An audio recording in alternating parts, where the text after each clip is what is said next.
And we're back with another car ride convo with Coach Nicole.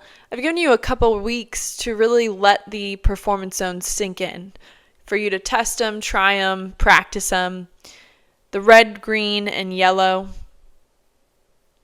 So I hope that you've been able to apply it at work, in communication with others, especially your athletes, when watching your athletes compete or at practice, and possibly even teaching it to your athletes, which I think would be super productive if you haven't done so already.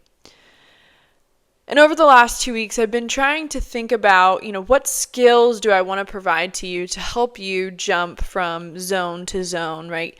From that red to yellow to green, or if you find yourself in yellow, getting back into green, or hanging out in yellow rather than slipping into the red. And there's so many different avenues I can take with this. Now, for some individuals, just by recognizing and labeling what zone they are in, they find that regulating themselves comes with that. So just by saying, I'm in the red zone right now, just noticing that, it almost flips a switch for them to where now they're able to identify and take a step back, finding themselves then in the yellow, slowing things down and getting to a place where they want to be. And sometimes this happens, sometimes it doesn't. So again, we need tools to then jump from zone to zone. And we could use the traffic light themselves, right? Red, stop, yellow, slow down, and green, just keep going. But I really wanted to give you something that you can use. Now, you're probably going to do a huge eye roll here.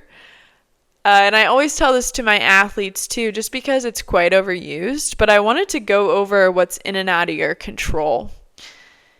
And again, you're probably eye rolling right now. This may sound hilarious that we're going to talk about this, but I think it's so important, because when have you actually sat down and made a list of what's in and out of your control and really thought about it? And when has your athlete done that? Now, the times where I've spoken with parents, coaches, and athletes about this topic, it actually leads to some really interesting conversations, things that we may, in our minds, feel is in our control, but after sitting down talking through it, we may recognize as now out of our control. So it's a big eye-opener, shift in perspective.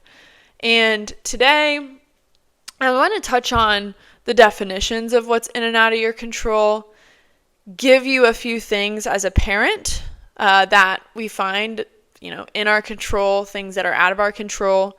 And then next week, dive a little deeper into that, as well as touching on what's in and out of our control for our athletes. So when we think of in and out of our control, the things in our control are things that we have full influence over. No other factors play a role in that thing. Only us. We have full influence. Now, on the flip side, things out of your control, there's two pieces to it. The first one, pretty self-explanatory. You have absolutely no influence over that thing. Nothing. No influence. Now, the second piece is where it gets a little dicey, where the conversation really starts to get interesting. And that is, you may have some influence over that thing, but other factors play a role in it. And so you technically do not have control over it. You do not have control over it because other factors are playing a role in it.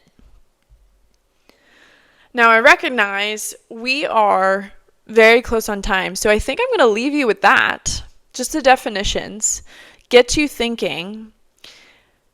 And next week we'll come back and we'll unpack this. What are things that are in your control and things out of your control as a parent? What are things that are in your in our athletes' control and out of their control as they play their sport. It's going to be really interesting. I hope that you all enjoyed today and are excited for next week.